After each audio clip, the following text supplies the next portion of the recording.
What? Ridden on a horse? What? Through... Where'd you get the coconuts? Found them? In Mercia? What do you mean? Are you suggesting coconuts migrate? What? A swallow carrying a coconut? Will you go and tell your master that Arthur from the court of Camelot is here? Am I right? What, held under the dorsal guiding feathers? Well, why not? What have you got a question wrong? Why doesn't Lancelot go? Who would cross the bridge of death must answer me these questions three. The other side he see. Ask me the questions, Bridgekeeper. I'm not afraid. What is your name? What is your quest? What is your favourite colour? Blue. Right, off you go. Oh, thank you. Thank you very much.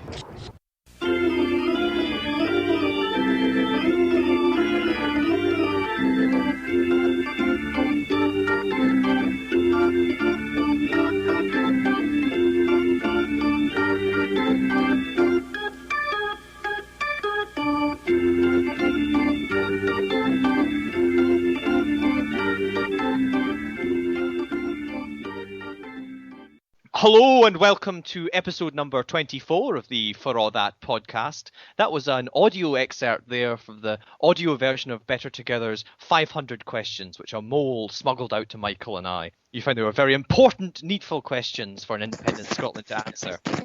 Joining Michael and I in the podcast today are three guests, our first show with five. The first is Ruaridh Waddell, who joins us from Africa. Welcome, Ruaridh. Thank you. Hello, everybody. Our second guest is Doug Daniel, who many of you have heard before on the For All That podcast and Michael's Scottish Indie Pods. Welcome, Doug. Hello, how are you doing? And last but not least, we have Natalie McGarry, who is a well-kent voice on this particular podcast. Thanks for coming back on, Natalie. Oh, it's a pleasure. And as we just heard there, we had 500 questions posed this week by the Better Together campaign. Many weighty matters were discussed, but also some rather eccentric questions. How much will a first-class stamp cost? How many ministers will there be in an independent Scotland? And how much will he be paid? All really important questions, don't you think? Doug, what did you make of that? Well, the whole thing just reminds me of when I can't be bothered doing something, and I give folk a whole list of these silly little reasons why I can't do it.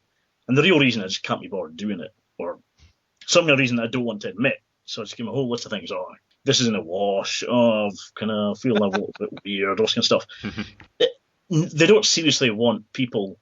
They don't really want 500 answers to these questions. They're not asking them to get answers. They're asking them for the sake of asking a few questions. And it's very much a case of I will ask 500 questions, and if you answer them, I'll ask 500 more. What do you think, Natalie? I mean, many people commented that this was a rather an analog strategy in a digital age, if I can put it that way, that a PDF with vast tranches of questions, which dreary folk like myself could maybe wade through looking for a single speck of light, but it wasn't exactly a kind of winning strategy, I don't think. What did you make of it, Natalie? Do you know, it gave me the best laugh of the weekend.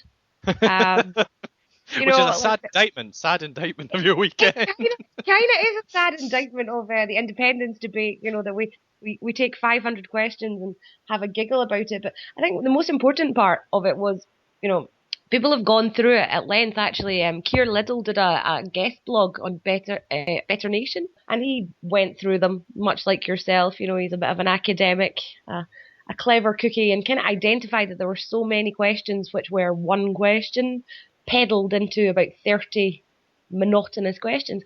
And in amongst it is some pertinent questions that people are answering on the doorsteps or asking on the doorsteps that people want to know. But Better Together turned it into a parody by positing 500 questions for no other reason than thinking it was a clever thing to do. And it's interesting because I think that this seems to be symptomatic of their campaign strategy overall, that it's kind of small-minded and narrow and negative, and I think it was another example of that small-minded, narrow negativity. And if they really wanted to posit some good questions that were nestled in amongst there, they could have done it in a different way, and they were kind of ridiculed for it, and gave me a good laugh.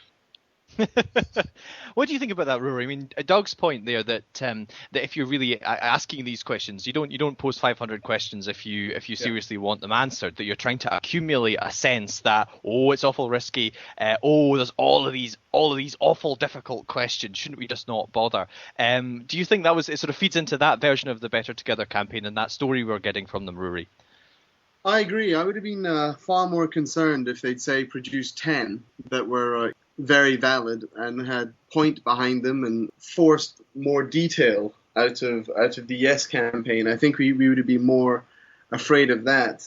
I definitely agree with Natalie that the 500 questions certainly doesn't raise the tone of the debate. I think we collectively, the five of us, are looking to get a better tone of debate into the referendum, and this is one of the reasons behind the podcast, I guess. But also, I think it could be a great strategy from the Yes campaign to respond to the 500 questions by asking 10 very serious questions from the Better Together campaign. Michael, maybe to pick up with you on maybe one of the challenges we've got here, that actually for the Yes campaign, they've got this tension. On one hand, they have to say, well, a better Scotland is possible and we have some idea what that better Scotland might look like in detailed policy terms, but they also have this other second problem, which is that they're a broad coalition with different conceptions of what an independent Scotland might do and what it ought to do politically. I don't know, do you think this demand for answers to rather specific, piddling, some of them quite important though, questions about what an independent Scotland might do you think it sort of puts its finger on that difficulty for Yes Scotland and actually is a bit challenging for the kind of detailed, undetailed argument which Yes Scotland has to make to convince Scots of independence? Well, actually, it's what Rory said, because if they had given 10 pertinent questions, then it would have created a problem along those lines. But because they basically did it for a headline, 500 days, 500 questions. So although they may have been able to identify a couple of problems, they got what they wanted out of it, which was a headline, but it also made them look stupid because it backfired spectacularly.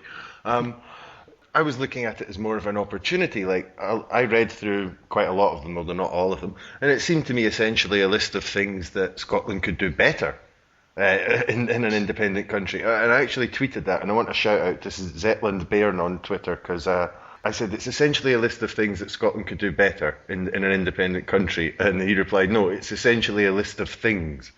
Which I thought was an excellent answer. Some of them were so stupid, but are they really looking for answers, or is it what Sir Humphrey once called creative inertia?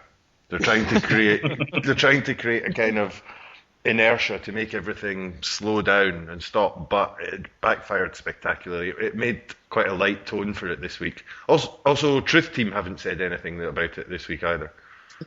In fact, they haven't said anything. I think, kind of looking at it and looking at the kind of No campaign in the last few weeks and some of the narrative that they come out with on Twitter, which is kind of indicative of their thinking, to me, it seems like you've got three wee boys who are locked up in a cupboard, giggling and pointing fingers. You know, you've got Rob Shorthouse, Blair McDougall, and their grassroots campaigner, Rob Murray. And, you know, they are not offensive, but they're very derogatory and childish in some of their online interactions about really important things. And it kind of smacks to me their 500 questions of sitting in their shed having a couple of beers and adding question after question after question because they think it was a really clever thing to do. But what I think is more important about what's going to come out of it is that so many of the questions they've exposed can't be answered without negotiation between the two governments. And I think it's kind of turned back on them, the narrative that actually if they want their own questions answered, they have to put pressure on the Conservative government to have a negotiation with the Scottish government. And I think that's been one of the most interesting things coming out of it, because you can't demand answers if you're not willing to enter into a negotiation which would allow the questions to be answered, because otherwise it's kind of pithy uselessness, I think. Well, that's been a kind of constant theme. On the one hand, they're demanding answers, and on the other hand, they're refusing to negotiate or make contingency plans. That's been quite a running theme. It's not just this 500 questions business where that's come up. I think it's kind of indicative the way they're just running the whole campaign. They're not trying to convince people that the union is the best way. And there's no positive case for the union. It's all about slagging off independence and just totally focused on winning that referendum. And they don't care what happens afterwards, just as long as they beat the SNP. That's all they're interested in doing. And it makes me think that maybe Blair McDougall and the rest, they're maybe on some kind of no-win, no-fee kind of contract. Oh dear, yes. I think that's an interesting point, just the reference there to no win, no fee, because they are approaching it like a prosecutor in court in some ways. Their argument isn't so much that there's not a case for it, but the case hasn't been made out. Beyond reasonable doubt, we can't be sure. Therefore, we shouldn't be independence, even if you might, in some wee corner of your heart, want independence to be attracted to it, that the evidence just isn't there, my lad. And therefore, the jury will have to find a resounding verdict of no. Also, how many of those questions, like if you think about it, with a little bit of tweaking, could you not ask of literally any state in the world about what's going to happen in the next 10 years? Yes, well, I suppose it's impossible. I don't know what our first class stamp exactly costs now, but I dare say markets are movable, and you would have thought that at least a neoliberal sentiment might have some sense that prices cannot be settled hereinafter forever. But maybe that's a nice place just to move on slightly from the Better Together 500 questions to the integrity of the Better Together campaign as such. Now, it's been a point of debate in the media that there are these splits in Yes Scotland, and it's damaging. But there have been some indications this week and this weekend that the Labour Party's anxiety about being cheat by jowl with the Tories is maybe prompting it to take a bit more of a distant, detached relationship to the Better Together campaign than has hitherto obtained. Doug, I don't know, what did you think about that?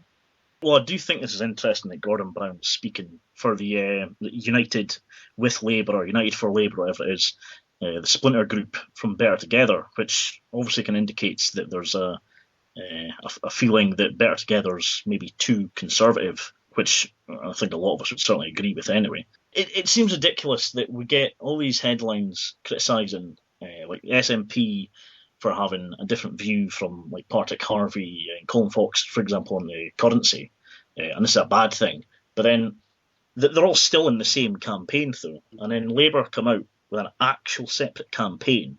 But that's fine, Don't say anything about that. Totally, it's categorically different, clearly. What did you make about that, Rory? What do you think about that sort of Labour splitting off? Do you think it's possibly a response to their union, the union anxieties that you're hearing expressed at Labour conferences and things like that?